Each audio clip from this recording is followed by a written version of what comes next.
Hey guys, I'm super excited because big things are happening for me. I got a bunch of new fish. Somebody surrendered a bunch of cool fish. I got a bunch of tiger barbs. Let's take a look here.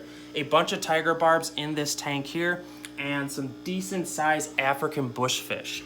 These fish are pretty popular now, and there he is in the corner. But I'm gonna do videos, more to come yet, and I'm facing the problem of moving fish around because I'm having issues. The flower horn is being overly aggressive. It's controllable, but he's beating up the slime coat on some of the other fish, and I just don't want it to be a problem. So, oh, and by the way, I might be breaking down one of these 40s and attempting a planted tank. I'm basically just gonna do straight plants probably and just attempt to just keep plants alive and no fish. But anyways, I'm super excited about the point of this video, and it's on silver arowana. And one of the admins, I've been trying to get him to do a video for quite some time over at the Facebook group Predator Nation, one of my favorite Facebook groups. They're 10,000 large. These guys keep massive fish, massive ponds, massive filtration. Rick Ferguson, he is an admin over at Predator Nation. You need to join right now. He has tons of monster fish. I've been getting at this guy for a while to make some videos of his monster tanks. He's got a big pond. It's absolutely insane. But anyways, Rick is going to talk about taking care of silver arowanas and some issues you might want to look at. He's got some black arowana action going on. I'm excited, guys. I'm going to be live streaming tonight, and you don't want to miss it. And yeah, let's let Rick take it over on talking about the silver arowana. Hey, this is Rick Ferguson, and I just want to share with you a little bit about my arowana here. This is my second arowana. This one, as you see, is a little beat up. His fins are beat up here, and he's got a spot on his back there. I had an alligator gar in with him, and that alligator gar was quite aggressive. People said, oh, he'll be okay. I ended up having to move him to my pond. So arowana, they're just awesome. They're a unique fish. I decided I wanted to get one because of how graceful they are, how beautiful they are. They just are unlike any other fish that I've had. They do grow quite large, especially the silver arowana, which is what I have. They say that the silver arowana can grow to be about 48 inches. Well, this is a 6-foot tank, so if you can imagine a fish this big, obviously can't stay in this tank. And so he'll definitely have to move to something larger. You know, if I was going to say, how big of a tank should this fish have? Well, if he's going to grow to his full length, let's just even say he's half this tank length. I would really want to have an 8-foot tank or even larger. So eventually, obviously, mine's going to have to move, and I'll have to get something a little bit larger.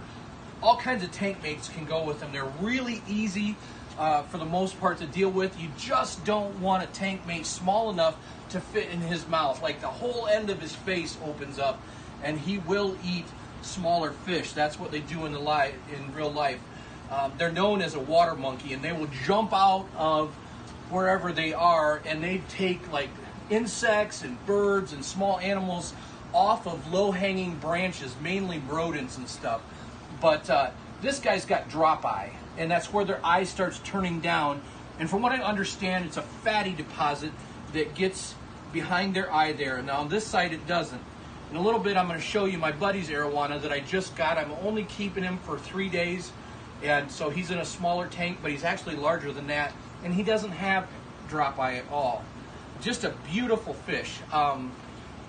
Not something that you want to have for the first time fish owner. If you see here on top of my tank here, the reason I have these goofy braces, I have a 1/2-inch piece of glass sitting on top of this tank.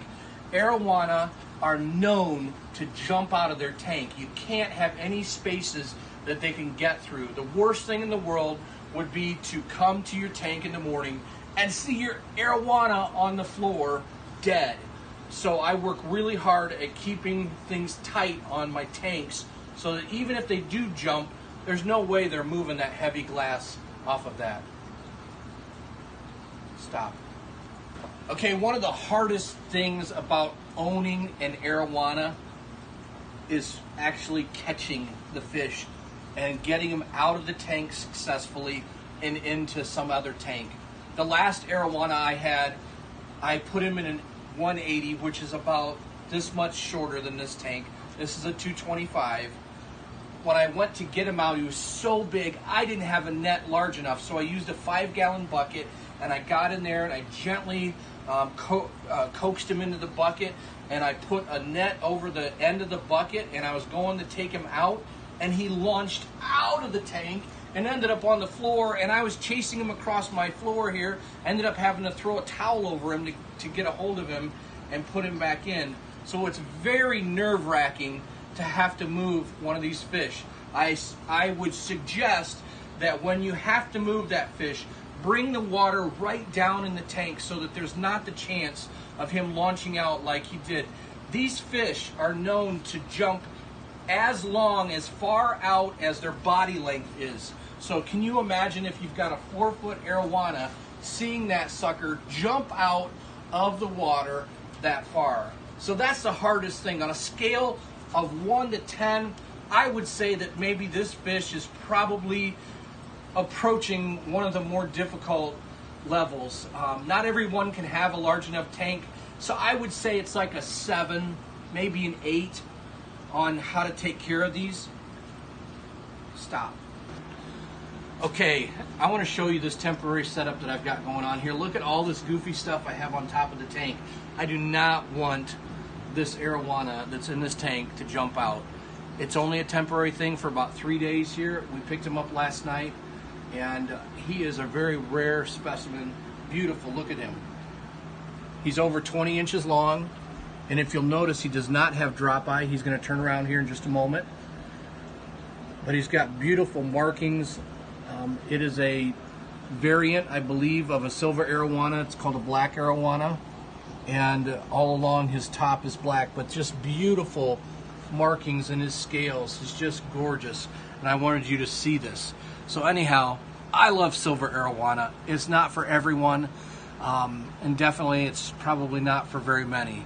So I'm not a huge tank Nazi, but I'll tell you what,